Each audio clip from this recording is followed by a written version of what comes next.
उदाहरण आजचा शनिवारचा दिवस आहे. मारुतीरायांनी अशी उपासना केली, अशी भक्ती केली की रामायणातनं मारुती हे नाव काढू शकतो का हो आपण? काढलं तर काय उरतं?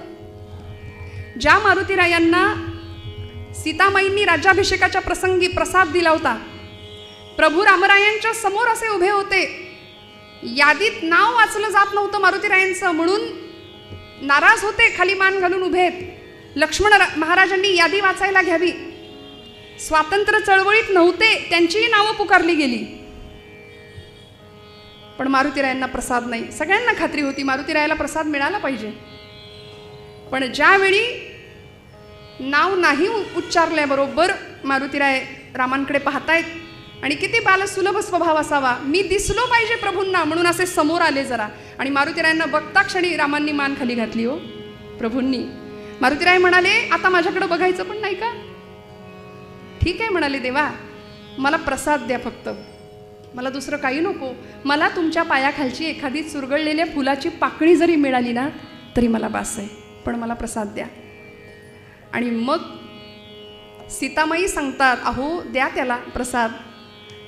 प्रभू सांगतात, माझ्या मारुतीच्या नादी लागू नकोस सीते, माझ्या भक्ताच्या नादी लागू नकोस. सीतामाईंनी मारुतीरायांना बोलवावं, मारुतीराय उड्या मारत आले आणि पक्षच बदलला. रोज इकडे बसायचे रामांकडे, आता पार्टी बदलली आणि आईसाहेबांच्या चरणाशी बसले आणि हात फिरवला. आईसाहेबांनी डोक्यावरून म्हणाले, मारुते किती कष्टलास, किती श्रमलास. मारुतीराय म्हणतात, बाप विसरला माझा पण आई नाही विसरली. डोक्यावरून हात फिरवला आणि गळ्यातला पृथ्वी मुलाचा कंठा दिला मारुतीरायांकडे. आपल्या सगळ्यांना हा प्रसंग माहिती आहे, मी नव्याने सांगते, अशातला भाग नाही. आणि तो कंठा आणण्याबरोबर त्याच्यात राम आणि सीता दिसत होते ना मारुतीरायांना. बाहेर आले, दृश्य समोरचं बदललं, खाडकन फोडून टाकले रत्न. पहारेकरी धावत आला, म्हणाला, आईसाहेब तुम्ही दिलेला तो पृथ्वी मुलाचा कंठा मारुतीरायांनी फोडून टाकला. सीतामाई सांगतात, सारखं राम राम राम करतोस ना मारुते, तुझ्यात आहे का रे राम? मारुतीरायांनी छाती विदीर्ण केली त्या प्रसंगाला आणि सांगतात, आईसाहेब प्रभूच काय, तुम्ही सुद्धा आहात म्हणाले. त्यावेळी प्रभू रामचंद्र उठतात सिंहासनावरून, धावत जातात आणि कडकडून आलिंगन देतात मारुतीरायांना. मारुतीरायांना प्रभू सांगतात की मारुते, मला या हृदयाव्यतिरिक्त तुला द्यायला माझ्याकडे दुसरं काही नाहीये, मी माझं हृदय तुला देतो, मी मलाच तुला देऊन टाकतो म्हणाले. काय देतो भगवंत? देव उदार देता न म्हणे थोडे फार, तुकोबराय सांगतात, मी मलाच तुला देऊन टाकतो म्हणाले. मिठी मारली, बाजूला झाले आणि म्हणाले, सांग मारुते आता तू कोण आहेस, तू कोण आहेस सांग. तेव्हा मारुतीराय उत्तर देतात वाल्मिकी रामायणामध्ये. मारुतीराय सांगतात, प्रभू देह पातळीवर जर हा प्रश्न तुम्ही मला करत असाल तर देहबुद्ध्या तू दासोहम, देह पातळीवर मी तुमचा दास आहे. जीवबुद्ध्या त्वदंशकः, जीव पातळीवर मी तुमचा अंश आहे. आत्मबुद्ध्या त्वमेव अहम, आत्मपातळीवर त्वमेव अहम, तुम्ही म्हणजेच मी आणि मी म्हणजेच तुम्ही, आपण दोघे दोन नाहीच देवा. इति मे निश्चिता मती, पंढरीनाथ भगवान की. देह पातळीवर मी तुमचा दास आहे, जीव पातळीवर मी तुमचा अंश आहे आणि आत्मपातळीवर देवा तुम्ही आम्ही दोन नाही, आपण एक आहोत. हा भाव मारुतीरायांना, हा अनुभव भक्ताला मिळतो. अशी सुंदर भावाची भक्ती होती, दास्य भावाची. नवस हा शब्द मराठी भाषेतला सगळ्यांच्या परिचित असलेला शब्द आहे. कोकण प्रांतामध्ये जर आपण गेलात तर त्याला फक्त कौल लावणं असं म्हणतात. जसा ज्याचा भाव आहे, जशी ज्याची श्रद्धा आहे, तसा त्याचा नवस असतो. भाव सात्विक असेल तर नवस सुद्धा सात्विकच केला जातो. श्रद्धा सात्विक असेल तर नवस सात्विक असतो, पण भाव तामस असेल, अपुरी श्रद्धा असेल तर नवस सुद्धा तसाच असतो. आपण नवसासाठी मांढरदेवच्या काळूबाईची दुर्घटना आपल्याला अजूनही आठवत असेल सगळ्यांना. कितीतरी माणसं गेली ना, पण भगवंताकडे कसा नवस मागावा आणि नेमकं मागणं काय करावं याचा वस्तुपाठ ज्ञानोबरायांनी या अभंगामध्ये आपल्याला दिलाय. माऊलींनी प्रस्तुतच्या अभंगामध्ये सेवा मागितली आहे बरं का, नवस हा शब्द मागितलाय, नवस हा शब्द वापरला. ज्या ज्ञानोबांनी एक एक अक्षर तुमच्या माझ्याकरता द्यावं, ज्या अक्षराला परतत्वाचा स्पर्श आहे, ते सामान्य नाहीये. ती अक्षरे नवती देखा, ब्रह्म साम्राज्य दीपिका, अर्जुना लागी चितकळिका प्रगटली असे. ते साधा अक्षर नाही, एक एक अक्षराला परतत्वाचा स्पर्श आहे. वाचे बरवे कवित्व, कवित्वी रसिकत्व, रसिकत्वी परतत्व स्पर्शू जैसा. त्यामुळे साक्षात महाविष्णू, साक्षात परब्रह्म एकेका अक्षरामध्ये सामावलेला आहे. आणि अशी अक्षरं संतांनी तुमच्या माझ्याकरता दिली. मी यापूर्वी सांगितलं की आमच्या अक्षरांना काही किंमत नाही, आमच्या अक्षरांचं आयुष्यही तेवढं नाही, पण संतांची अक्षरं ही हजारो वर्ष टिकली. आजपर्यंत आमचं कीर्तनच त्याशिवाय पूर्ण होऊ शकत नाही. ज्ञानोबांनी नवस हा शब्द वापरला. हा नवस तुम्ही आम्ही सुद्धा भगवंताकडे करतो बरं का. मागणं आपण नाही का मागत, मागणं आपण मागतो. भगवंताला तिथे उभे राहिल्यानंतर आपली यादी काही संपत नाही. कितीही दिलं तरी आपली झोळी रिकामीच राहते, फाटकीच राहते. काय मागावं, कसं मागावं याचा वस्तुपाठ आम्हाला संतांनी दिलाय. असं आहे, भगवंताकडे तोंड करून आपण जे मागतो आणि त्याच्याकडे पाठ फिरवल्यानंतर आपण जे वागतो त्याच्यावर बऱ्याच गोष्टी अवलंबून असतात बरं का. त्यामुळे काय मागायचं, कसं मागायचं हे संतांना वारंवार सांगावं लागलं. कारण आपण, आपल्याकडे म्हण आहे मराठीमध्ये, सरड्याची धाव. आपलं मागणं तेवढंच, आपण प्रपंचच मागणार जो दुःखदायक आहे आणि त्यामुळे पुन्हा दुःखाला सामोरे जाणार. सुख सुख म्हणत आहे दुःख ठाकोनी आले, समर्थांनी सांगूनच दिलंय. दुःखमय प्रपंचाचीच आपण मागणी करतो. त्याच नश्वर प्रपंचात खोट्या सुखाची अपेक्षा आपण करतो. सर्व सुखाची या आशा जन्म गेला, क्षण एक मुक्ती यत्न नाही केला, संतांनी सांगून ठेवलं. आयुष्यभर सुखाच्या मागे धावत राहतो, दुःख वाटायला येतं. पण मग भगवंताकडे नेमकं मागायचं काय. सुख आलं की भगवंताला आम्ही आठवत नाही, आम्हाला दुःखात तो आठवतो, कारण मानवी स्वभाव आहे. म्हणून तर कबीरदास म्हणालेत ना, दुःख में सुमिरन सब करे, सुख में करे न कोय, जो सुख में सुमिरन करे तो दुख कहाँ से होय. आम्ही माणसं लबाड आहे, आम्ही सुखातच भगवंताला आठवत नाही. दुःख आलं की जरा काही बिनसलं की परमेश्वर आम्हाला आठवतो. म्हणून माऊलींनी मागणं असं सुंदर मागायला सांगितलं. वास्तविक तो दाता आहे, त्यांनी इतकं दिलंय आम्हाला. अनंत अनादी असलेला भगवंत. आमचे कीर्तन सूर्य दत्तदास बुवा घाग असं म्हणायचे, भगवंत अनादी आहे आणि आपण सगळे नादी म्हणाले. कुठल्या ना कुठल्या नादात अडकलेले, कुठल्या ना कुठल्या छंदात अडकलेले. आणि जो छंद जीवनाचं कल्याण करू शकत नाही असा छंद काय कामाचा, अशी आवड काय कामाची. मग आवड ठेवायचीच असेल तर भगवंताची ठेवूया, त्याच्या चरणांची ठेवूया, त्याच्या नामाची ठेवूया, त्याच्याबद्दलच्या श्रवणाची ठेवूया. म्हणून श्रवण भक्ती सर्वात महत्वाची का ज्ञानोबांनी सांगितली. तरी अवधान एकने दीजे, मग सर्व सुखासी पात्र होईजे. हे प्रतिज्ञोत्तर माझे उघड ऐका. तरी अवधान एकले दीजे, मग सर्व सुखासी पात्र होईजे. हे प्रतिज्ञोत्तर माझे उघड ऐका. खरं तर हा माऊलींचा स्वभाव नाहीये, पण माऊली ठामपणे प्रतिज्ञा घेऊन सांगतात. तरी अवधान एकले दीजे, मग सर्व सुखासी पात्र होईजे. श्रवण भक्तीतून सगळ्या सुखाचा लाभ आपल्याला होऊ शकतो. आणि काय, कीर्तन चांग होय अंग हरिरूप. प्रत्यक्ष भगवत स्वरूप होण्याचा अनुभव भक्ताला, साधकाला या एका भक्तीमध्ये प्राप्त होऊ शकतो. हे संतांनी वारंवार आम्हाला सांगितलंय. मग अशी भक्ती भगवंताकडून प्राप्त करत असताना त्याच्या समोर ज्यावेळी आपण जाऊ त्यावेळी त्याला काय मागायचं, प्रपंच मागायचं का हो नाही. या पलीकडे जाऊन नवस करायचाच असेल तर भगवंत दाता आहे हे आपल्याला माहिती असावं. त्यांनी सगळं दिलंय. काय झालं, प्रापंचिक माणसाचं मागणं असंच असतं बघा. एक गृहस्थ प्रापंचिक गेला ना, कोल्हापूरला गेला अंबाबाईकडे, आणि सगुण पूजा आपल्या शास्त्रांनी आपल्याला दिली, आपल्या संतांनी आपल्याला सगुण पूजेचा आधार घ्यायला सांगितला. कारण आपण साधी सामान्य प्रापंचिक माणसं आहे, आपल्याला निर्गुणाची उपासना जमत नाही. निर्गुणाची उपासना लाखात एखाद्याला जमते, जी ज्ञानोबा माऊलींना जमली. आपण नाही. आपण समाधीच्या गप्पा सुद्धा मारू शकत नाही. सहज कोणी आतमधनं कडी लावून घेतली बाहेरून आणि आपण आतमध्ये कोंडले गेलो तर आपल्याला गुदमरेल. आपण काय समाधीविषयी बोलणार. पण ज्ञानोबांनी भूतत्वाचा आश्रय घेतला, संजीवन समाधी घेतली. त्या ज्ञानोबांनी आम्हाला नवस मागायला शिकवला. तो गृहस्थ प्रापंचिक गृहस्थ अंबाबाईच्या समोर उभा राहिला आणि हिऱ्या मोत्यांचे अलंकार, आपल्याला माहिती आहे आता काय सुंदर सगुण रूपामध्ये पूजा असते आई जगदंबेची. असं छान रूप नृसिंह भगवंतांना सुद्धा किती सुंदर सजवलंय बघा ना. छान सगुणाची पूजा, मूर्तीपूजा हिंदू धर्मशास्त्रानुसार. आणि त्या जगदंबेचं ते रूप पाहिल्यानंतर त्याच्या मनामध्ये असा विषय निर्माण झाला की हिच्या गळ्यातला जर एक हार मला मिळाला तर म्हणले माझ्या प्रपंचाची ददाच संपेल.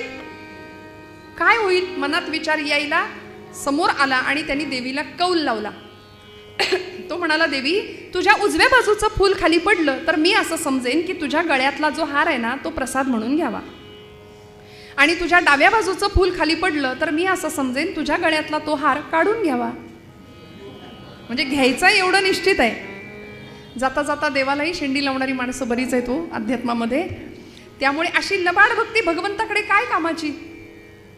म्हणून माऊलींनी आम्हाला शिकवलं काय मागायचं. तुझी सेवा करीन मनोभावे, माझे मन गोविंदी रंगले. सेवा मागितली. आणि मी कालही आपल्याला सांगितलं की भगवंताची कृपाशीर्वाद प्राप्त करायचा असेल तर एकच दार आहे, सेवेचं दार आहे.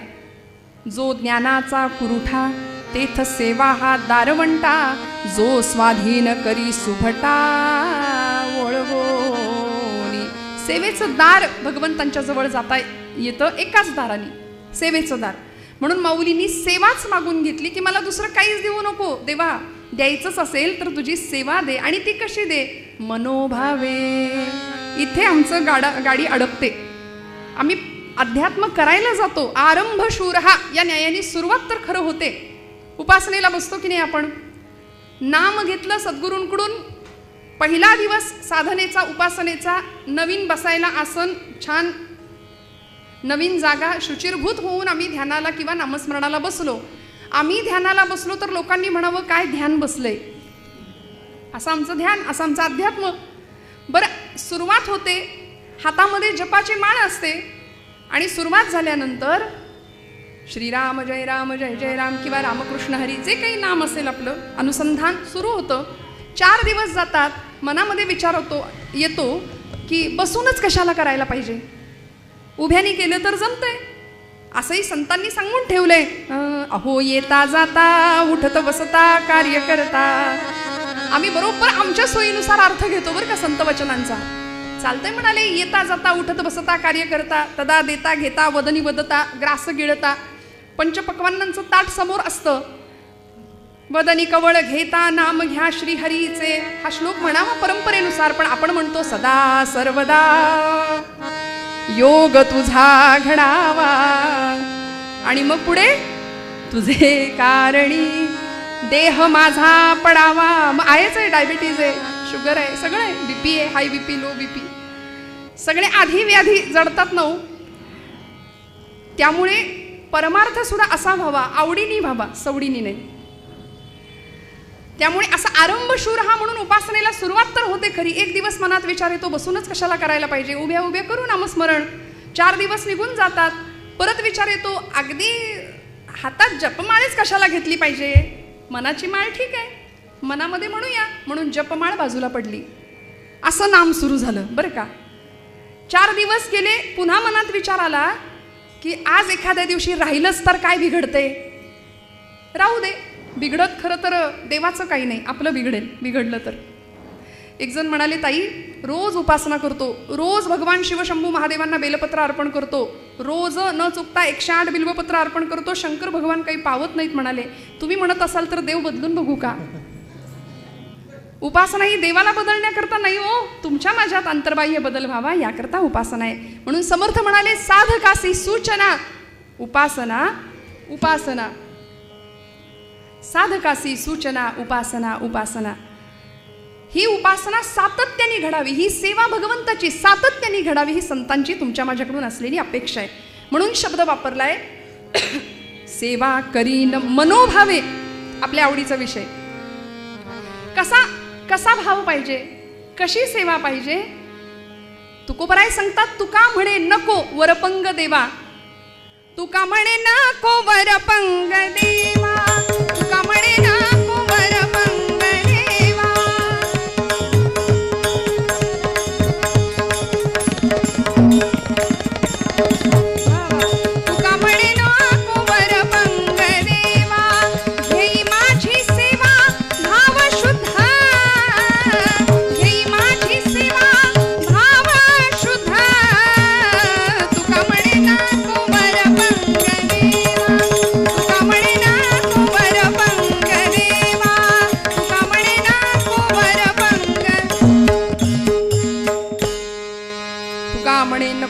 वरपंग देवा, वरवरची सेवा नको. त्या सेवेत काही कमी पडलं म्हणून त्यांनी कधीच तक्रार नाही केली. तक्रार तुम्ही आम्ही करतो, आमचा स्वभाव आहे तक्रारीचा. देव तक्रार कधी नाही करत. त्याला काय हवंय हो? पत्रम पुष्पम फलम तोयम यो मे भक्त्या प्रयच्छति तदहम भक्त्युपरुतम अश्नामी प्रयतात्मनः. काहीही द्या म्हणाले त्याला. सत्यनारायणाची पूजा जर आपण घरामध्ये केली आणि त्या पूजेसाठी पंचामृतामध्ये दूध इतकं पाहिजे, तूप इतकं पाहिजे, मध इतका पाहिजे, साखर इतकी पाहिजे, लिहून ठेवलं, यादी दिली गुरुजींनी आणि आपण आणलं. ऐनवेळी थोडी साखर किंवा काय जे असेल तूप थोडं कमी पडलं. कधी तक्रार केली आहे का सत्यनारायणाने की पूजा ना मंजूर, आज कमी गोड पंचामृत झालंय, असं झालंय का? तक्रार देव नाही करत, तक्रार आपण करतो. मी म्हटलं आपल्या नातेवाईकांसाठी आपण कितीही केलं ना तरी ती मंडळी केलं म्हणत नाहीत, लक्षात ठेवत नाहीत. म्हणतात का हो? नाही म्हणत. पण भगवंत ठेवतो लक्षात. एवढंसं जरी केलं तरी परमेश्वर लक्षात ठेवतो. त्याच्या सेवेमध्ये काही कमी पडलं तर भगवंत त्याबद्दल तक्रार नाही करत. तुमचा माझा भाव पाहणारे म्हणून ज्ञानोबा शब्द वापरतात. मनोभावे, मनापासून सेवा घडावी, वरपंग नको. आणि बऱ्याचदा आमचं अध्यात्म हे दाखवण्यापुरतंच राहतं. ही शोकांतिका आहे. ब्रह्मचैतन्य गोंदवलेकर महाराज म्हणतात, किती छान वाक्य महाराज आपल्याला सोपं अध्यात्म सांगून गेलेत, ऐका. महाराज म्हणाले, आपण जो परमार्थ करतो की नाही तो आपल्या घरातल्या माणसांना सुद्धा कळाला नाही पाहिजे. आपण जो परमार्थ करतो, आपण जी नामसाधना करतो ती आपल्या शेजारच्या माणसाला, आपल्या घरातल्यांना सुद्धा कळता कामा नये. इतका परमार्थ असावा आपला, सूक्ष्म, गुप्त. पण बऱ्याचदा भगवंत काय म्हणेल असा म्हणून आपण विचार करावा आणि परमार्थ करावा. लोक काय म्हणतील याचा विचार करण्यापेक्षा जितका जगाला कमी दिसेल आपला परमार्थ तितका तो आपल्यासाठी फायदेशीर आहे. पण बऱ्याचदा आपण दिखाव्याचा परमार्थ आणि दिखाव्याची भक्ती करतो ना, त्यामुळे आम्ही फसतो, आम्ही अडचणीत येतो. मनोभावानी सेवा व्हावी. कारण मन हा विषय असा आहे की या मनावरती सर्व संतांनी भाष्य केलं. या मनाचे एकनिके जे देखलिया ठाया सोके, मग अनुभव सुखाची कवतुके दावीत जाईजे. सगळ्या संतांनी मनावरती भाष्य केले. हे मन फार वाईट आहे ना, फार वाईट आहे. अतिशय चंचल असलेलं मन इकडे येत नाही, सगळीकडे धावतं. करू नको म्हटलं की बरोबर तेच करतं. म्हणून तर समर्थांना 205 श्लोक लिहावे लागले, मनाचे श्लोक. मना सज्जना भक्तिपंथेची जावे, तरी श्री हरी पाविजे तो स्वभावे. समर्थांनी मनाला सज्जन म्हटलं की नाही हो? सज्जन म्हटलं. काही जण यातनं असा अर्थ काढतात, आमचे गुरुजी सांगतात, मना सज्ज ना. हे मना, तू सज्ज आहेस ना? R you ready? भक्तिपंथाला जायला तू सज्ज आहेस का? तसा अर्थ नाहीये. समर्थांनी मनाला सज्जनच म्हटलंय. ते स्वतः सज्जन होते, सज्जन गडावर राहणारे होते. म्हणून सगळी सज्जनच मंडळी दिसली असतील ना त्यांना. सात्विक मन, सत्वम मनहा, ही आयुर्वेद शास्त्राने मनाची व्याख्या केली आहे. सत्वम मनहा, मन हे सात्विकच आहे, सज्जनच आहे. मग अशा सात्विक मनाच्या ठिकाणी मी राहतो. आता हे सगळं भगवंत अर्जुनाला सांगतायत भगवद्गीतेमध्ये, बरं का. भगवंत अर्जुनाला सांगतायत मन हे सात्विक आहे. अर्जुनाचा प्रश्न होता, भगवंता मन जर सात्विक असेल, मन म्हणजे जर तू असशील, या मनाच्या ठिकाणी मी आहे, इंद्रियाणा मनश्चास्मी असं विभूती योगामध्ये भगवंत म्हणतात ना. जर मन म्हणजे तू असशील तर मला सांग, माणसं पाप का करतात? मनाच्या ठिकाणी तू आहेस ना, मग मनुष्य पापकर्माला प्रवृत्त का होतो? तेव्हा भगवंत उत्तर देतात, रजस्तवश्च मनसो द्वंश दोषा उदारतो. जे मन रजतमांच्या आहारी गेले ते मन म्हणजे मी नाहीये. जे मन पाप प्रवृत्त आहे ते मन म्हणजे मी नाही. काम एष क्रोध एष रजोगुण समुद्भवा, महाशनो महापापमा विध्येन मिह वैरिणम. कामक्रोधादी विकारांच्या मुळे मनुष्य पापकर्माला प्रवृत्त होतो. त्यामुळे अशा मनाच्या ठिकाणी मी नाहीच आहे म्हणाले, जिथं पाप भरलंय. अत्यंत सात्विकता जिथे ज्या ठिकाणी आहे ना त्या ठिकाणी मी आहे, बरं. त्यामुळे अशा मनाच्या ठिकाणी मी आहे असं भगवंत सांगतात विभूती योगामध्ये.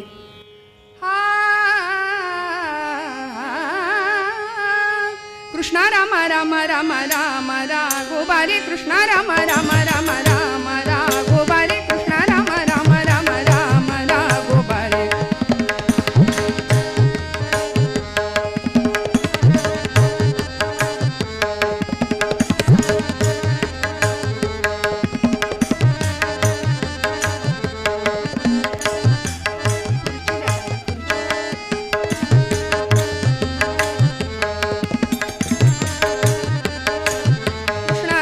राम राम राम राघोबारे कृष्णा राम राम राम राम राघोबारे कृष्णा राम राम राम राम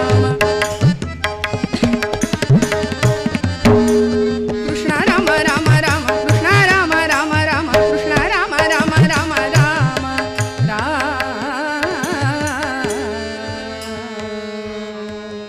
भगवान गोपाल कृष्ण सांगतायत की ज्या ठिकाणी पाप आहे तिथं मी नाहीये. अत्यंत सात्विकता ज्या मनाच्या ठिकाणी आहे ना तिथं मी आहे, तिथे मी आहे. सत्वम मनहा, मन हे सात्विक आहे. आणि मग असं मन भगवंताच्या चरणावर लागावं, त्या मनापासून भगवंताची सेवा घडावी. तुझी सेवा करीन मनोभावे, माझे मन गोविंदी रंगले. पण असं आहे की या मनाची धाव इतकी मोठी आहे, सगळीकडे धावतं, इथं येत नाही. इतकं नष्ट भ्रष्ट आणि कुलिष्ट झालंय की बघा तुम्ही, ऐन तारुण्यामध्ये असं करीन तसं करीन, याव करीन त्याव करीन, मनोराज्य असतात की नाही आमची.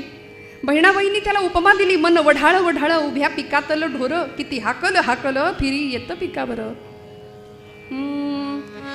आणि मग हीच व्यक्ती 60-70 ओलांडल्यानंतर त्यांना विचारावं काय हो 25शीत कसे होता, ते उत्तर देतात काय गेलं सगळं, आता काय देवाच्या इच्छेने सगळं चाललंय. मर्जी देवाची देवाची देवाची रे, मर्जी देवाची देवाची देवाची रे, मर्जी देवाची देवाची देवाची रे, मर्जी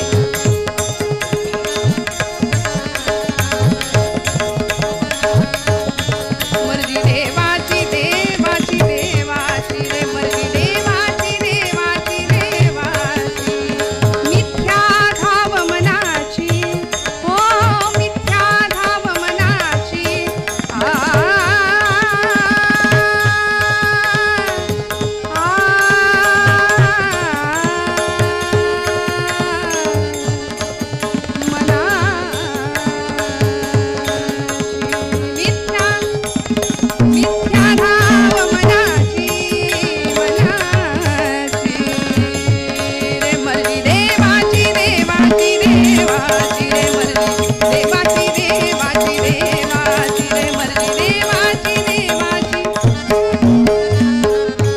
मनात येते इच्छा आपण पालखीत बैसावे, देवाजीच्या मनात याला पायीच रखडावे. मनात येते इच्छा आपण मिष्ठान्नाची खावे, देवाजीच्या मनात याला शिळे खाऊ घालावे.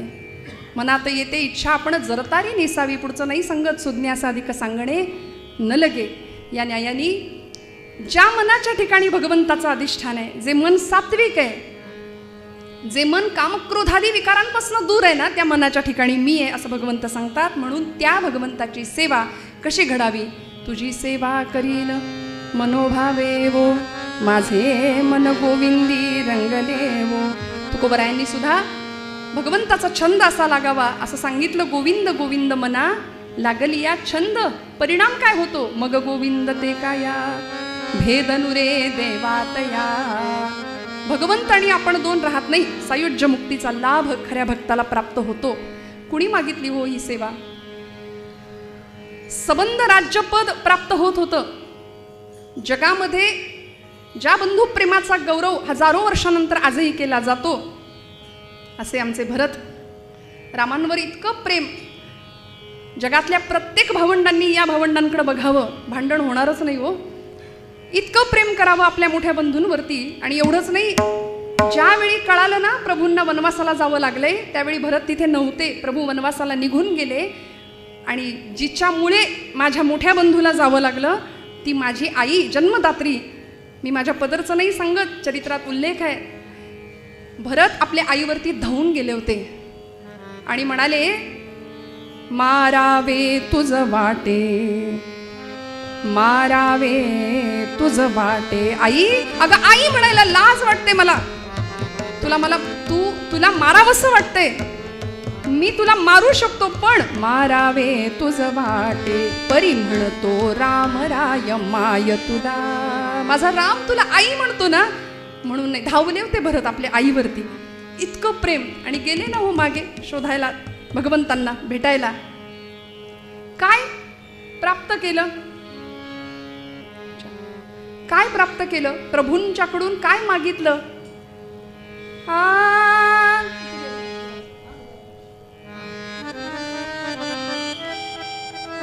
माय गेली तात गेले, भरत आता पोरका. काय मागितलं? आई वडील निघून गेले, आता पोरका राहिलो ना. सेवा मागितली बरं का. मनात आलं असतं तर आत्ताचा भाऊ सम्राज्यावर सत्तेवर बसला असता. आता सगळी स्पर्धा तीच आहे की नाही. सध्या सत्तेसाठीच सगळा संघर्ष आहे की नाही. बसला असता, पण नाही. दिमानचे शब्द आणि बाबूजींनी चढवलेला स्वरसाज आपण सगळे जाणता. साधते कागदाचा भार कोणी, अश्वपृष्ठी वाहते राज्य करणे राघवाचे, अज्ञ भरता शक्य का. मागणे हे एक रामा, आपुल्या द्या पादुका. मागणे हे एक रामा, आपुल्या द्या पादुका. आपुल्या द्या पादुका. भगवंतांच्या पादुका आणल्या, त्यांची प्रतिष्ठापना सिंहासनावर केली आणि सेवक म्हणून राहिले. अयोध्येचे सेवक म्हणून तुझी सेवा करीन मनोभावे, माझे मन गोविंदी रंगले. शास्त्रकारांनी भावाचे अनेक प्रकार सांगितलेत. शांत भाव आहे, सख्य भाव आहे, दास्य भाव आहे, वात्सल्य भाव आहे आणि माधुर्य भाव आहे. अनेक भावांनी भक्तांनी भगवंतांची उपासना केली. सख्य भावाचं सगळ्यात मोठं उदाहरण आपण सगळे जाणता. अर्जुनाने केलेली भक्ती भगवंतांची ही सख्य भावाची होती. दास्य भावाचं उदाहरण आजचा शनिवारचा दिवस आहे. मारुतीरायांनी अशी उपासना केली, अशी भक्ती केली की रामायणातनं मारुती हे नाव काढू शकतो का हो आपण? काढलं तर काय उरतं? ज्या मारुतीरायांना सीतामाईंनी राज्याभिषेकाच्या प्रसंगी प्रसाद दिला होता, प्रभू रामरायांच्या समोर असे उभे होते, यादीत नाव वाचलं जात नव्हतं मारुतीरायांचं, म्हणून नाराज होते, खाली मान घालून उभे आहेत. लक्ष्मण महाराजांनी यादी वाचायला घ्यावी. स्वातंत्र्य चळवळीत नव्हते, त्यांचीही नावं पुकारली गेली, पण मारुतीरायांना प्रसाद नाही. सगळ्यांना खात्री होती मारुतीरायाला प्रसाद मिळाला पाहिजे, पण ज्यावेळी नाव नाही उच्चारल्याबरोबर मारुतीराय रामांकडे पाहतायत आणि किती बालसुलभ स्वभाव असावा, मी दिसलो पाहिजे प्रभूंना म्हणून असे समोर आले जरा. आणि मारुतीरायांना बघता क्षणी रामांनी मान खाली घातली हो प्रभूंनी. मारुतीराय म्हणाले, आता माझ्याकडे बघायचं पण नाही का?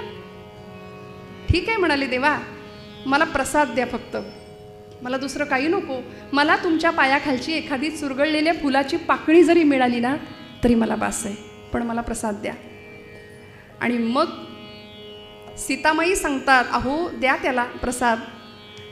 प्रभू सांगतात, माझ्या मारुतीच्या नादी लागू नकोस सीते, माझ्या भक्ताच्या नादी लागू नकोस.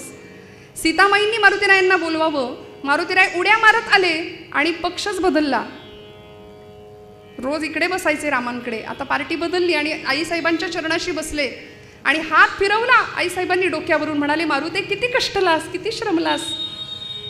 मारुतीराय म्हणतात, बाप विसरला माझा पण आई नाही विसरली. डोक्यावरून हात फिरवला आणि गळ्यातला पृथ्वी मुलाचा कंठा दिला मारुतीरायांकडे. आपल्या सगळ्यांना हा प्रसंग माहिती आहे, मी नव्याने सांगते अशातला भाग नाही. आणि तो कंठा आणण्याबरोबर त्याच्यात राम आणि सीता दिसत होते ना मारुतीरायांना. बाहेर आले, दृश्य समोरचं बदललं, खाडकन फोडून टाकले रत्न. पहारेकरी धावत आला, म्हणाला, आईसाहेब तुम्ही दिलेला तो पृथ्वी मुलाचा कंठा मारुतीरायांनी फोडून टाकला. सीतामाई सांगतात, सारखं राम राम राम करतोस ना मारुते, तुझ्यात आहे का रे राम? मारुतीरायांनी छाती विदीर्ण केली त्या प्रसंगाला आणि सांगतात, आईसाहेब प्रभूच काय, तुम्ही सुद्धा आहात म्हणाले. त्यावेळी प्रभू रामचंद्र उठतात सिंहासनावरून, धावत जातात आणि कडकडून आलिंगन देतात मारुतीरायांना. मारुतीरायांना प्रभू सांगतात की मारुते, मला या हृदयाव्यतिरिक्त तुला द्यायला माझ्याकडे दुसरं काही नाहीये, मी माझं हृदय तुला देतो, मी मलाच तुला देऊन टाकतो म्हणाले. काय देतो भगवंत? देव उदार देता न म्हणे थोडे फार तुकोबराय सांगतात.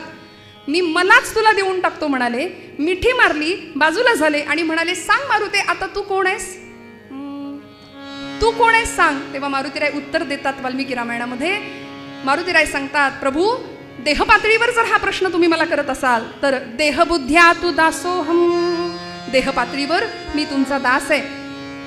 जीवबुद्ध्या त्वदंशकः, जीव पातळीवर मी तुमचा अंश आहे. आत्मबुद्ध्या त्वमेव अहम, आत्मपातळीवर त्वमेव अहम, तुम्ही म्हणजेच मी आणि मी म्हणजेच तुम्ही, आपण दोघे दोन नाहीच देवा. इति मे निश्चिता मती, पंढरीनाथ भगवान की. देह पातळीवर मी तुमचा दास आहे, जीव पातळीवर मी तुमचा अंश आहे आणि आत्मपातळीवर देवा तुम्ही, आम्ही दोन नाही, आपण एक आहोत. हा भाव मारुतीरायांना, हा अनुभव भक्ताला मिळतो. अशी सुंदर भावाची भक्ती होती, दास्य भावाची, सख्य भावाची, अर्जुनाने केलेली भक्ती. माधुर्य भावाचे उपासक आमच्या मीराबाई आहेत. राधेने केलेली भक्ती माधुर्य भावाची. प्रज्ञाचक्षु संतश्रेष्ठ श्री गुलाबराव महाराजांनी केलेली भक्ती ही माधुर्य भावाची आहे. अत्यंत पराकोटीची भक्ती या मंडळींनी केली. परिणाम असा झाला, देव प्राप्त झाला. मन माझे गोविंदी रंगले. आणि मग काय झालं, माऊलींनी सुद्धा असाच नवस केला ना, सेवा मागून घेतली. तुझी सेवा हाच नवस आहे म्हणाले भगवंता माझा तुझ्याकडे, मला काय दे, मला तुझी सेवा दे. ही सेवा अनेकांनी मागून घेतली. आज आपण ज्या मंदिरामध्ये बसलो आहोत ना, 250 वर्षाचं पुरातन मंदिर आहे. भगवान श्री लक्ष्मी नृसिंहांचं सगुण साकार अधिष्ठान समोर आहे. माझ्या परमभाग्याने या अतिशय सुंदर अशा पवित्र प्रांगणामध्ये, या मंडपामध्ये कीर्तनाचा योग माझ्या वाट्याला आलाय.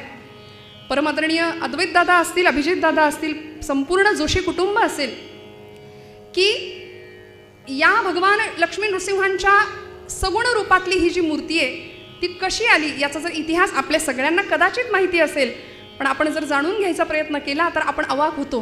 बुद्धी थकते आपली की परमेश्वराची काय कृपा असते, सेवेचं काय फळ मिळू शकतं.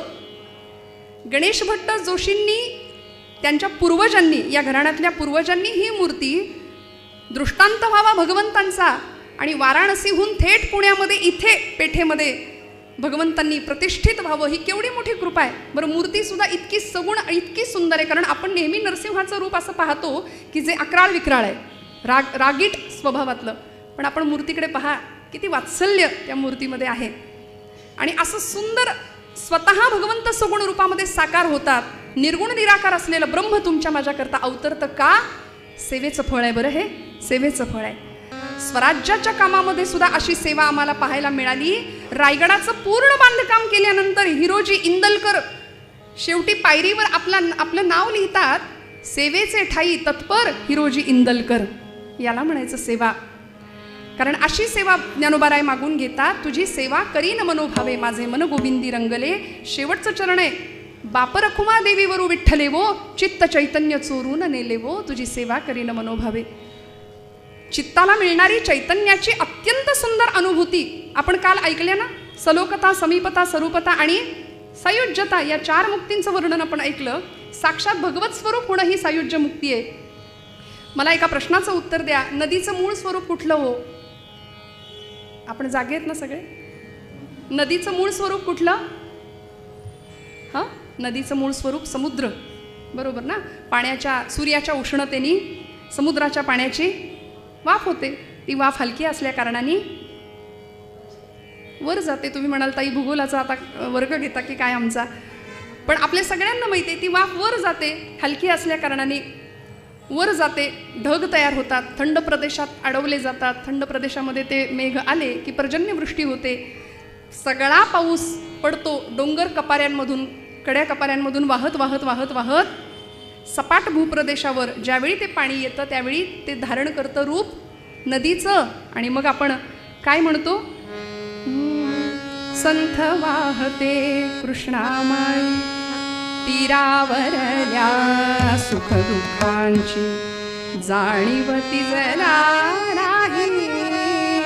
संथ वाहते कृष्णामाई, ती नदीचं रूप धारण करते आणि ती नदी वाहत वाहत वाहत जाऊन कुठे जाते? समुद्राला. मग नदीचं मूळ स्वरूप कुठलं? समुद्र. तसं आपण जीव आहोत. आपण त्या शिवाचे अंश आहोत. मग आपलं मूळ स्वरूप कुठलं? शिव. जीव अपूर्ण आहे आणि जीवाला पूर्णत्वाची ओढ आहे. पूर्ण काय आहे हो? पूर्ण ब्रह्म आहे. ओम पूर्णमदः पूर्णमिदं पूर्णात् पूर्णमुदच्यते पूर्णस्य पूर्णमादाय पूर्णमेवावशिष्यते. पूर्ण ब्रह्म आहे आणि तेच एकमेव सत्य आहे. ब्रह्म सत्यं जगन्मिथ्या. सत्य तू सत्य तू सत्य तू विठ्ठला तुकोबराय सांगतात. तेच एकमेव सत्य आहे. मग त्या ब्रह्मतत्वापर्यंत आपण पोहोचावं ही आपली धारणा असावी. त्यासाठी आपला प्रयत्न असावा. आणि मग त्याकरता काय केलं गेलं पाहिजे? आपलं मूळ स्वरूप काय आहे याचा शोध घेता यावा. पंचभौतिक असलेलं मानवी शरीर हा आमचा देह त्याच पंचमहाभूतांमध्ये मिसळून जावा. चित्त चैतन्य चोरून नेले अद्वैताचा साक्षात्कार अनुभवायला प्राप्त व्हावा, जो माऊलींनी अनुभवला. समाधी तत्वाचा भूतत्वाचा आश्रय घेतला. संतश्रेष्ठ तुकोबराय आकाश तत्वामध्ये विलीन झाले. पैठणचे संतश्रेष्ठ शांती ब्रह्मश्री एकनाथ महाराज जलतत्वाचा आश्रय घेतला, आहे की नाही? जलसमाधी घेतली. अन्य प्रापंचिक संतांनी अग्नितत्वाचा आश्रय घेतला. आम्हालाही आमच्या मूळ स्वरूपाचा विसर पडता कामा नये याकरता चित्ताला मिळणारी चैतन्याची अनुभूती आमच्याही वाट्याला यावी. आणि मग मनापेक्षाही सूक्ष्म गोष्ट असलेली आहे चित्त. त्या चित्ताच्या ठिकाणी त्या मनाच्या ठिकाणी अहंकाराचा स्पर्शही लवलेशही असता कामा नये. कारण जर अहंकाराचं वस्त्र अंगावर असेल तर काल आपण ऐकलं भगवंत माऊली आपल्याला उचलून घेणार नाही, कडेवर तर घेणारच नाही. त्यामुळे हा अहंकार इच्छा अपेक्षा वासना हे सगळं बाजूला व्हावं आणि अहंकार रहित जीवन असावं. चित्ताच्या ठिकाणी प्रसन्नता अबाधित राहावी. हे सगळं प्राप्त झालं तर अनुभव मिळतो चित्त चैतन्य चोरून नेले. हाच आशय मनात राहावा म्हणून पूर्वरंगात मी इथे थांबते. माऊली हाच आशय आपल्या मूळ पदामध्ये व्यक्त करतात आणि मग आपण आख्यानाकडे वळूया. भगवान गोपालकृष्णांनी पश्चिम सागरामध्ये एक सुंदर अशी नगरी वसवली आणि त्याला नाव दिलं द्वारका नगरी. नगरी सोन्याची होती, माणसं तेवढी सोन्याची नव्हती पण सोन्यासारखी होती. रस्त्यावरती स्फटिक माणकं पसरलेली असायची. सवत्स गायी त्या नगरीमध्ये फिरत होत्या. आणि अशी भगवंतांची द्वारका नगरी का वसवली हो? जरासंधाच्या कुटील राजनीतीला शह देण्याकरता भगवंतांनी ही नगरी वसवली पश्चिम सागरामध्ये. आणि त्या नगरीचं ऐश्वर्यच असं होतं, सगळं सुवर्णाचं, सुवर्णाची नगरी ना भगवंतांची. पण देवांचं औदार्य किती होतं. राज्याभिषेक स्वतःला नाही करून घेतला, बलराम दादांना केला. आपण नाममात्र राहिले बरं, द्वारकाधीश म्हणवत होते. इकडे कंसाचं राज्य सुद्धा मनात आणलं असतं तर स्वतःकडे घेता आलं असतं की नाही, गादीवर बसता आलं असतं की नाही, कुणी काही म्हणलं नसतं. मथुरेचं राज्य पण दिलं उग्रसेन यादवाला, देऊन टाकलं. जरासंधाचं राज्य सुद्धा मिळवता आलं असतं पण नाही, ते त्याच्या मुलाला देऊन टाकलं. आणि एवढं करून भगवंत कायम हसत राहिले, हसवत राहिले. असं भगवंतांचं आगळं वेगळं चरित्र आहे. अमर्याद पुरुषोत्तमाचं. प्रभू रामचंद्र मर्यादा पुरुषोत्तम आहे, भगवान गोपालकृष्ण अमर्याद पुरुषोत्तम आहे, पूर्णावतार आहे, पूर्ण पुरुष असलेले भगवंत. काय झालं? द्वारका स्थापन झाली आणि त्या द्वारकेमध्ये भगवंतांचा खऱ्या अर्थी गृहस्थाश्रम सुरू झाला बरं का. वसविली द्वारका नगरी रणछोड राय कृष्णाने. वसविली द्वारका नगरी रणछोड राय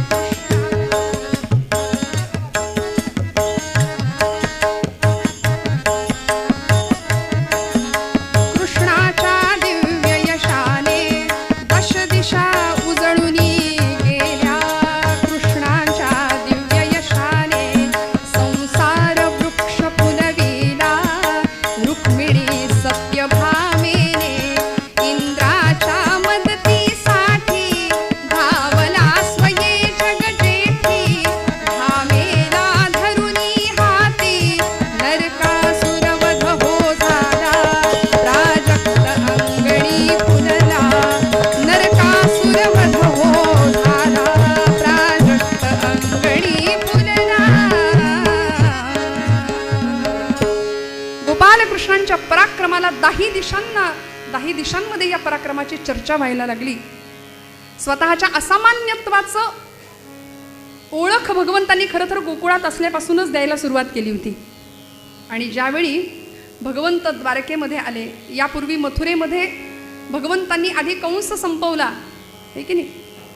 लहानपणी शिक्षक शाळेमध्ये सांगायचे, गणित जर चांगलं सुटायचं असेल तर आधी कंस सोडवावा लागतो. आणि परमात्म्याने आधी कंसाला सोडवलं, पुढची गणितं आपोआप सुटली सगळी, आहे की नाही. कृष्ण कंस वध झाला, भगवंत द्वारकेत आले. द्वारकेमध्ये आल्यानंतर प्रमुख अष्टनायिकांशी भगवंतांचे विवाह झाले. गृहस्थाश्रमाला सुरुवात झाली.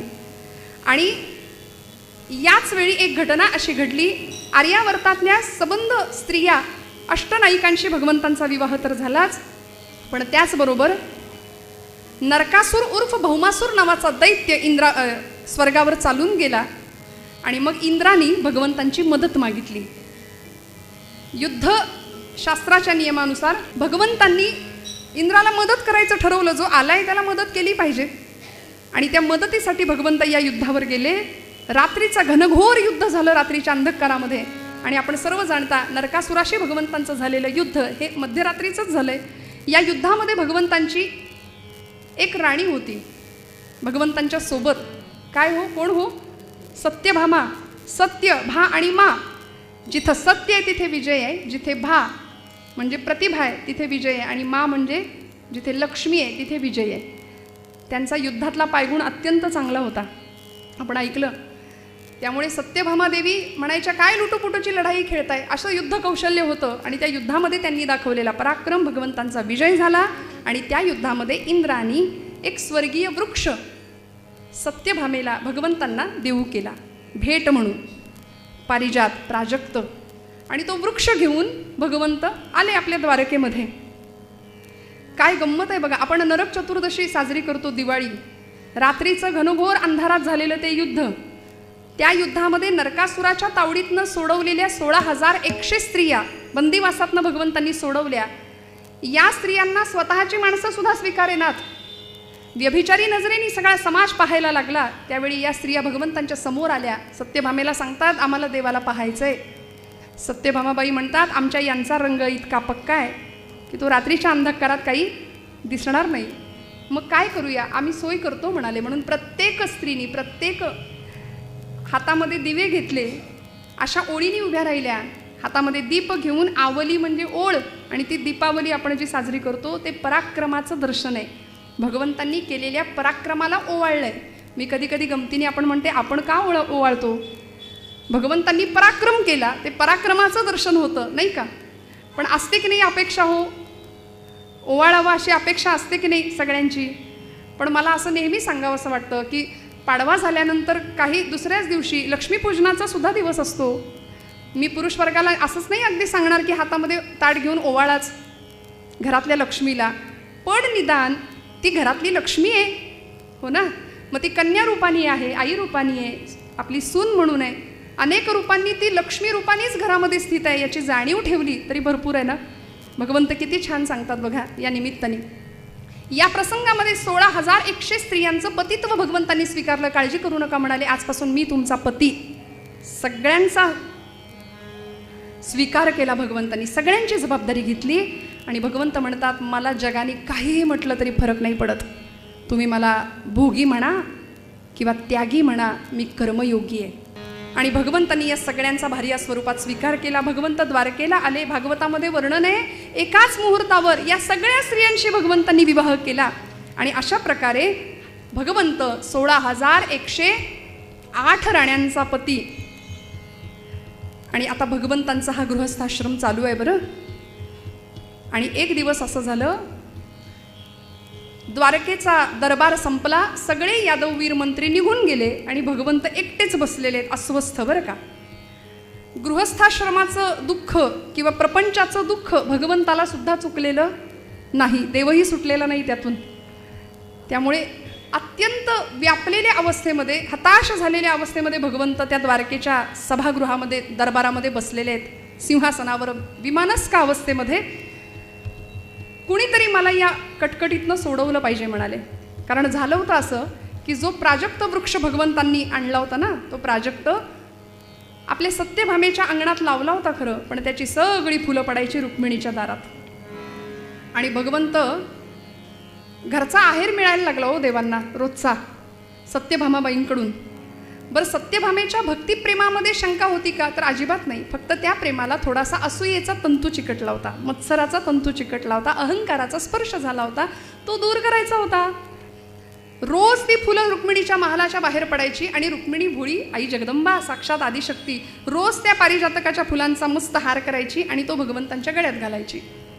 तो जर सत्यभामेला दिसला तर मग काही देवाचं खरंच नाही हो. म्हणून म्हटलं प्रपंचाचं दुःख देवाला सुद्धा चुकलेलं नाही. कंटाळले देव, व्यापले गृहस्थाश्रमाला आणि अशा विमनस्क अवस्थेमध्ये सिंहासनावर बसलेत आणि म्हणतायत मला कोण सोडवेल या संकटातनं. आता बघा ना, आपल्यावर संकट आलं की आपण काय करतो? कुणाला आठवतो? देवाला. आणि देवावरच संकट आलं तर त्यांनी कुणाला आठवायचं? अशा वेळी भगवंत संतांची आठवण करतात. भगवंतांनी कुणाची आठवण करावी हो? ज्याची आठवण करावी ते समोर उभे राहिले आमच्या या गादीचे मालक. जुने कीर्तनकार म्हणायचे स्वर्गातनं स्वर्गात आले. नारायण नारायण नारायणा रमा रमणा नारायणा रमा रमणा नारायणा.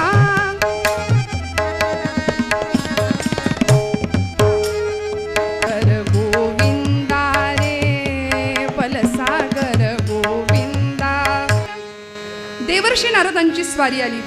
आता देवर्षी नारद म्हटलं की व्याख्या आहे नरस्य धर्मो नारहा तद्ददाति इति नारदः.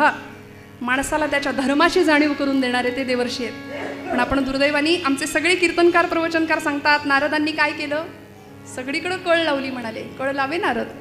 बोलताना सुद्धा आपण म्हणतो हा बघा कळीचा, असं म्हणू नये हो, असं म्हणू नये. त्यांचा अधिकार खूप मोठा आहे. म्हणून तर भगवंतांनी आपला ॲड्रेस हा फक्त देवर्षींना दिलाय. नाहम वसामि वैकुंठे योगिनाम हृदये रवो मदभक्ता यत्र गायंती तत्र तिष्ठामि नारदा. मी कुठे मिळेन, मी कुठे भेटेन, त्याचा पत्ता देवर्षींना दिलाय भगवंतांनी. आणि नारदांनी जिथे कळ लावली ना, जिथे काडी लावली आपण म्हणतो, त्या त्या परिस्थितीविषयी त्यांच्या मनात कळकळ होती म्हणून कळ लावली ना. त्यातून कल्याण झालं सगळ्यांचंच, देवांचंही आणि दैत्यांचं सुद्धा कल्याणच झालं. देवर्षी आले. भगवंतांनी नारदांना पाहिलं. नारायण नारायण ब्रह्मवीणेचा ठणक्कार केला. भगवंतांनी अगदी सिंहासनावरून उठून देवर्षींच्या खांद्यावर हात ठेवून त्यांना अगत्याने आणलं. देवर्षी विचार करतायत आज अतिरिक्त आदरातिथ्य का बरं? कारण ते साधं काम नव्हतं. पुराणातले गुगल होते ते. जातिवंत वकील आम्ही म्हणतो. कारण समोरच्याच्या चेहऱ्यावरची सुरकुती कारणासह टिपणारे देवर्षी होते. साधं काम नव्हतं ते. मनात विचार करतायत आज अतिरिक्त स्वागत का बरं चाललंय माझं देवा. आणि भगवंतांनी आखरीतच केलं. देवर्षींना आणलं, स्वतःच्या अर्ध्या आसनावर बसायला दिलं. देवर्षी आता मात्र म्हणाले देवा कमाल झाली, काय घडलंय सांगा. आज एवढं माझं स्वागत का करताय तुम्ही? काही काम आहे का माझ्याकडे? भगवंत हसले, एक दीर्घ सुस्कारा सोडला आणि म्हणाले देवर्षी काय सांगू तुम्हाला, काय सांगू.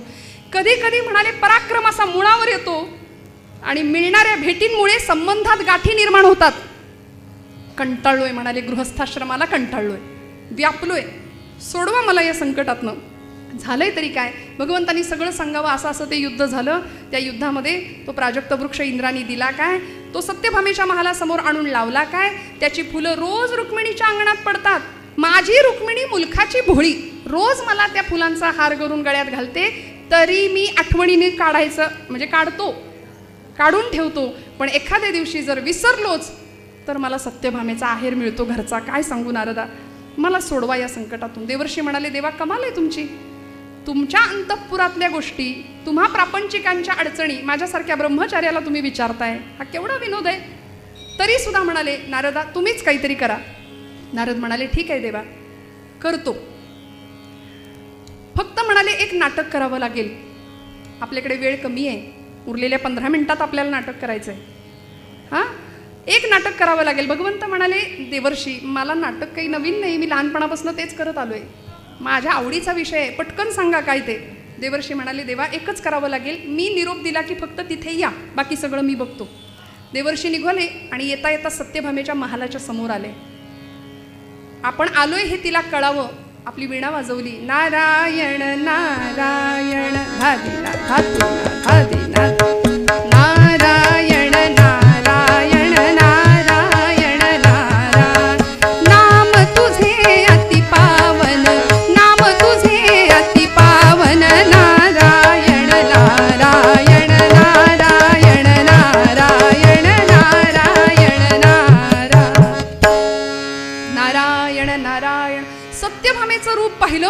प्रचंड संतापलेली, रागाने लालबुंद झालेली, असा पदर खोचून त्या सौंधावर उभी आहे. आता मराठी भाषेतला सौंध हा शब्द आपल्या सगळ्यांना कळेल हो, पण कॉन्व्हेंटच्या मुलांना कसं कळणार? बाल्कनीत म्हणूया ना. अशी उभी होती पदर खोचून आणि त्या प्राजक्ताकडे असं खाऊ की गिळू त्याला या नजरेने पाहत होती. म्हणाली, कोण आहे रे तिकडे? मेला मस्तवाल झालाय, माजलाय नुसता, सगळी फुलं माझ्या सवतीला. आणा तिकडून कुऱ्हाडी आणा, परशु आणा आणि याला माझ्या डोळ्यासमोरून नाहीसा करा. आणि कुणीतरी यावं, मुले कुठार प्रहार त्या प्राजक्तावर करणार. एवढ्यात देवर्षी म्हणाले, अरे मूर्खांनो, मुढांनो, थांबा. सरकार तिकडं झाडं लावण्याच्या मोहिमेला अनुदान देते आणि तुम्ही खुशाल वृक्षतोड करता. थांबा म्हणाले. प्राजक्त सारखा सुंदर वृक्ष तोडता. सत्यभामे, अगं झालंय तरी काय, असं सुंदर पारिजातकाचं झाड तोडायला सांगतेस? आणि मग सत्यभामा तिची व्यथा सांगते. देवर्षी काय सांगू, या प्राजक्तांनी आल्या दिवसापासून छळवाद मांडलाय.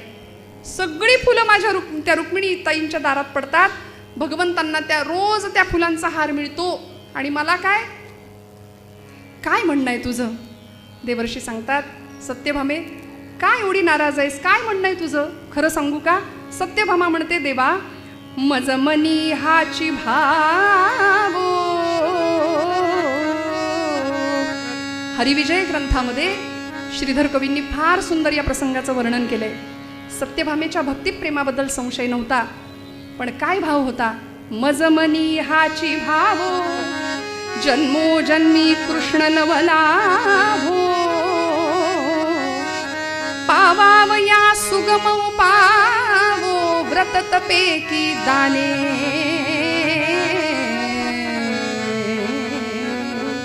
मला ना जन्मोजन्मी कृष्ण परमात्मा फक्त आणि फक्त माझेच झाले पाहिजेत असं मला वाटतं. देवर्षी म्हणाले, एवढंच ना, एवढंच ना. मग त्याकरता जन्मोजन्मी एखादी व्यक्ती किंवा एखादी वस्तू आपल्याला प्राप्त व्हावी असं जर असेल तर शास्त्रामध्ये त्यासाठी काही उपाय सांगितलेत. सांगू का? हो म्हणाली. कुठल्याही प्रकारचं कठीणातलं कठीण व्रत करायला मी सिद्ध आहे, मी तयार आहे. फक्त तुम्ही मला सांगा काय व्रत करायचं.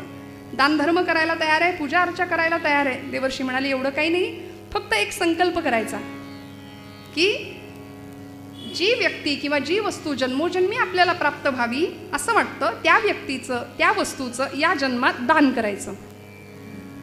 पटकन फसली. हो म्हणाली. चालेल म्हणाली, चालेल. व्रताची लगेच सिद्धता झाली. काय सांगू म्हणाली देवर्षी, काय सांगू, भगवंत मला हवेत, भगवंत माझेच झाले पाहिजेत. आणि काय भाव आहे हो तिचा. देवर्षींनी सत्यभामेचं ती व्यथा ऐकून घेतली हो आणि सांगितलं, काळजी करू नको, सगळं तुझ्या मनानुसार होईल, जन्मोजन्मी तुला भगवंत प्राप्त होतील. आणि झालं असं. सत्यभामेनी लगेच व्रताची सिद्धता केली, संकल्प केला दानाचा. आता दान करायचे, मग दान घेण्याचा अधिकार कोणाचा हो? विप्रवर्गाचा, ब्रह्मवृंदांचा. म्हणून ब्राह्मणांना पाचारण करण्यात आलं. सगळे आले. त्यांना वाटलं सत्यभामा देवी दान करतायत. मोठ्या मोठ्या पिशव्या घेऊन आले सगळे.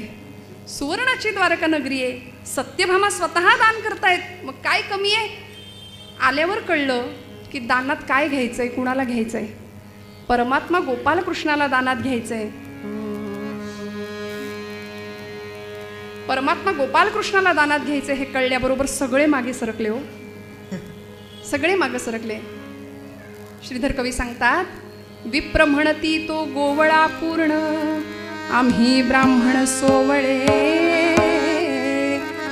बघा ना काय गंमत आहे. म्हणून म्हटलं आपण भक्त असे असतो की भगवंताकडून त्याला नाही मागत, आपण त्याची सेवा नाही मागत, त्याच्याकडून सगळं मागतो, सगळा प्रपंच मागतो, पण देव मागत नाही. संतांनी देवाला मागितलं, देवाकडून आपल्याला सगळं हवं, देव कुणाला नको. सगळे मागं सरकले. म्हणाले, हा कृष्ण, कृष्णाला दानात घ्यायचं. यांच्या कुळाचा पत्ता नाही, जातीचा पत्ता नाही. कोण म्हणतं नंदाचा, कोण म्हणतं वसुदेवाचा. सारे रे ग ग म ध प म ग रे ग म रे सा. याच्या जन्माच्या परवडी, जनाबाईंनी सांगून दिलं, याच्या जन्माच्या परवडी माय बापा पायी वेडी. याच्या जन्माच्या परवडी माय बापा पायी वेडी. याच्या जन्माच्या परवडी माय बापा पायी वेडी. ज्यानी वधिला हो आपुला मामा, आणि बधिला हो आपुला मामा, तो का येईल आपुल्या कामा, याच्या जन्माच्या परवडी माय बाबा पायी वेडी, याच्या जन्माच्या परवडी माय बाबा पायी. ज्यांनी जन्माला आल्यानंतर स्वतःच्या आईवडिलांच्या पायामध्ये बेड्या होत्या, तो भगवंत ज्यांनी आपल्या मामालाच मारलं, तो आमच्या काय कामाला येईल म्हणाले. नको नको नको नको, देव नको आम्हाला, देव नको. सगळे मागे सरकले. आता करायचं काय? संकल्प तर सोडून बसले, सिद्धता तर झाली पाहिजे व्रताची. आता दान घेणार कोण? म्हणून ज्यांनी उपाय सुचवला त्यांनाच सत्यभामा सांगते, देवर्षी आपणच घ्याल का दान म्हणून भगवंतांना. देवर्षी म्हणाले, मला सगळं ठाऊक होतं, हे माझ्याकडेच येणार आहे. ठीक आहे सत्यभामे, तुझं व्रत पूर्ण व्हावं, तुला जन्मोजन्मी भगवंत प्राप्त व्हावेत ही माझी इच्छा आहे. चल, गंध अक्षत फूल घे आणि कृष्णदानाचं उदक माझ्या हातावर सोड, संकल्प कर. देवर्षी तयार झाले, सिद्ध झाले आणि सत्यभामेनी संकल्प केला, दान केलं देवर्षींना कृष्ण परमात्म्याचं. आणि बरोबर त्या क्षणाला उदक सोडल्याबरोबर देवर्षींचा निरोप तिकडे पोहोचला. ते तयारच होते, ते आले आणि असा केविलवाना चेहरा केला होता की जणू यातला आपल्याला काही माहिती नाही. असा नटनायक नटधारी असलेला भगवंत. देवर्षी भगवंतांना पाहिल्या पाहिल्या म्हणाले, अहो ते सगळं रत्नजडीत पोशाख आता काढून ठेवा, तो मोरपिसांचा मुकुट काढून ठेवा, तुम्ही आता आमच्या पक्षात आला आहात, आमच्या भागवत पक्षाला तुमच्यासारखा खंदा कार्यकर्ता मिळालाय. म्हणाले, देवा आम्ही देतो ती वीणा घ्या, आम्ही देतो तो पंचा गुंडाळा आणि चला आमच्याबरोबर.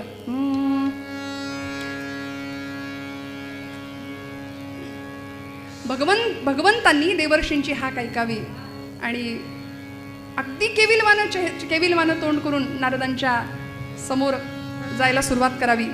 सत्यभामा खजील झाली बरं का. भामे आता येतो आम्ही, डोळ्यामध्ये कशास पाणी, आता का ग रडतेस? देवर्षींचे पाय धरोनी कृष्णासाठी करी विनवणी, सांगा आता उपाय काही, कृष्णा वाचून जीवन नाही. दुसरा कुठलाही उपाय सांगा म्हणाले, पण भगवंताला घेऊन जाऊ नका, भगवंताला घेऊन जाऊ नका. खजील झाली, वाईट वाटलं, पश्चाताप व्हायला लागला. कुठून फसले भुलले देवर्षींच्या शब्दाला. आणि देवर्षी म्हणाले, आता हे दिलेलं दान परत घेता येत नाही सत्यभामे. भगवंत आपले केविलवाना चेहरा करून देवर्षींच्या मागे मागे मागे चालतायत. सगळ्या द्वारकेत बातमी पसरली, भगवंतांना दान दिलं, दानात दिलं भगवंतांना, देवर्षी घेऊन चाललेत. सगळ्या रागवल्या हो सत्यभामाबाईंवरती. आणि आता मात्र वसुदेव, देवकी माता, अक्रूर, बलराम दादा ते तर तयारीतच आले होते मुसळ नांगर घेऊनच. वेळ आलीच तर देवर्षींशी युद्ध करेन, पण कृष्णाला घेऊन जाऊ देणार नाही द्वारकेतून. आमचा कान्हा आहे, तो जर द्वारकेत नसेल तर काहीच अर्थ नाही, कशाला त्याला नाही घेऊन जाऊ देणार. म्हणून सगळे असे देवर्षींना आडवे उभे राहिले आणि सांगितलं, आम्ही नाही कृष्णाला घेऊन जाऊ देणार. देवर्षी म्हणाले, हे दानात मिळालेत, आता दानात दिलेली वस्तू व्यक्ती परत मागायची असा काही रिवाज नसतो, आता मला घेऊन जाण्याव्यतिरिक्त दुसरा पर्याय नाही. सगळे म्हणाले, दुसरा कुठला तरी उपाय सांगा. बरं, एका विशिष्ट मर्यादेपलीकडे मर्यादा अतिक्रम करणं मोठ्यांचा बरं नाही. म्हणून देवर्षी म्हणाले, ठीक आहे, यावर दुसरा एखादा उपाय आपण बघूया की भगवंत इथेच राहतील आणि सत्यभामेचा संकल्प सुद्धा पूर्ण होईल. काय करूया? म्हणाले, भगवंतांच्या भारोभार सोनं तुम्ही मला द्या, द्वारका नगरी सोन्याची आहे. मग भगवंता सत्यभामेचा संकल्प सुद्धा पूर्ण होईल. आणि झालं की हो, सगळी तयारी झाली. द्वारकेच्या सभागृहामध्ये त्या दरबारामध्ये भला मोठा तराजू लावला गेला आणि तिथे एका पारड्यामध्ये भगवंतांना बसवलं, दुसऱ्या पारड्यामध्ये सगळ्या द्वारकेचं सोनं येऊन पडायला लागलं. असं वर्णन आहे. इंद्रानी अमरावती लिलावात काढली, कुबेराचा सगळा खजिना रिकामा झाला, पण भगवंतांचं वजन, भगवंतांचं ते पारडं इंचानी सुद्धा हले ना हो.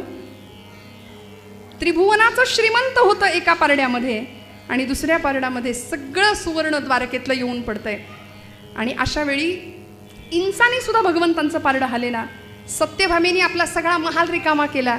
एवढंच काय, अंगावरचे दागिने सुद्धा मंगळसूत्राव्यतिरिक्त सगळे पारड्यात ठेवले आणि भगवंतांना प्रार्थना करते की देवा किती परीक्षा पाहिली या दासीची. हरिभक्ताने विकण्यासाठी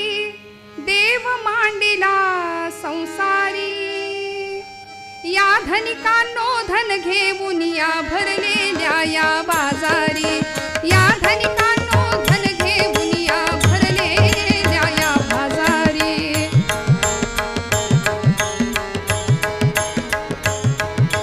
श्रद्धा वैभव निरर्थ झाले, तंत्रातून सामर्थ्य ही तुटले. श्रद्धा वैभव निरर्थ झाले, तंत्रातून सामर्थ्य. भाव भक्तीच्या कीर्तन रंगी हरिनासत आला, बघा ही अगम्य प्रभु लीला. हरिभक्ताने विकण्यासाठी देव मांडिला संसारी. या धनिकांनो धन घेऊन या भरलेल्या या बाजारी, या धनिकांनो धन घेऊन या भरलेल्या या बाजारी. इंसानी सुद्धा भगवंतांचं पारडं हालायला तयार नाही. आता करायचं काय? सुवर्ण तुला तर झाली पाहिजे. 7 घड्याळात तर वाजलेले आहेत. आता ही तुला कशी होणार? आणि अशा वेळी सत्यभामा धावली. सगळ्यांना प्रश्न पडला होता, आदिशक्ती जगदंबा आहे कुठे? रुक्मिणी आईसाहेबांची तिथे उपस्थिती नव्हती, कारण अनुष्ठान चालू होतं, मौन व्रत चालू होतं. 3 दिवस अनुष्ठान चालू आहे. आपल्या महालामध्ये आईसाहेब होत्या. सत्यभामा धावली तिकडे आणि अक्षरशः रुक्मिणी आईसाहेबांच्या गळ्यात पडली, ओ मिठी मारली आणि रडायला लागली. रुक्मिणी आई विचार करतात, एवढी एरवी फणकाऱ्याने तोंड फिरवणारी सत्यभामा आज एकदम ताई ताई करून कशी काही जवळ आली. विचारलं, काय झालंय सत्यभामे? ताई सगळा घडलेला प्रसंग सांगितला. आईसाहेबांनी अनुष्ठान बाजूला ठेवलं बरं का. कधी कधी अनुष्ठान बाजूला ठेवावं लागतं, नाहीतर अधिष्ठानाला गमावण्याची वेळ येते. अनुष्ठान बाजूला ठेवलं, मौन सोडलं. उठल्या आईसाहेब आणि तुळशी वृंदावनाजवळ गेल्या. एक प्रदक्षिणा घातली. कृष्णार्पण मस्तू म्हणून एक तुळशीचं पत्र फुडलं, एका तबकात घेतलं आणि त्या दरबारामध्ये उपस्थित झाल्या. त्यांचं येणंच असं मांगल्य सूचक होतं ना, की सगळ्यांना कळालं की आता सुवर्णाची तुला होणार. आईसाहेब आल्या. आदिशक्ती जगदंबा साक्षात. काय परिणाम होता? तोलण्या कनकासवे कृष्णास भामा सिद्धती. कविवर्य सांगतात, तोलण्या कनकासवे कृष्णास भामा सिद्धती. रुक्मरत्ने भूषणे त्या तोलती नच तोलती. भीमकीची तुळस पडता तोल झाला त्या क्षणी. वंदिते मी भक्तिरूपा कृष्णकांता रुक्मिणी जगदंबा माता की जय. आई जगदंबेनी आदिशक्ती रुक्मिणी आईनी सगळं पारड्यातलं सोनं बाजूला केलं.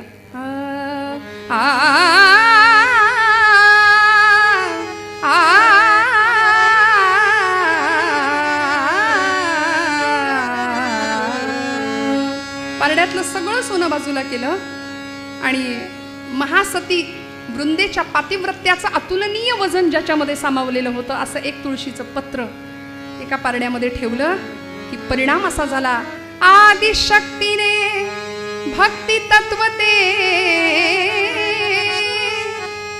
आदिशक्तीने भक्ती तत्वते कथिले जगताला. तुळशीपत्राच्या सामर्थ्याच्या त्या वजनाने त्रिभुवन श्रीमंत सुद्धा, त्या त्रिभुवन श्रीमंताला सुद्धा झुकावं लागलं. दणकण तुळशीचं पत्र, तुळशीपत्राचं पारडं खाली आपटलं. परिणाम हरिहलका झाला. बघा हो हरिहलका झाला, बघा हो हरिहलका झाला.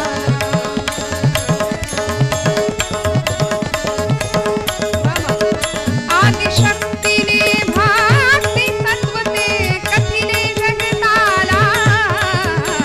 हरिहलका झाला, बघा हो हरिहलका झाला, बघा हो हरिहलका झाला. अगम्य आहे प्रभूची लीला, अगम्य आहे प्रभूची लीला. नाही उकला याची कुणाला. वृंदेच्या पतिभक्ती पुढती, वृंदेच्या पतिभक्ती पुढती, वृंदेच्या पतिभक्ती पुढती. श्रीहरी तो झुकला, हरिहलका झाला.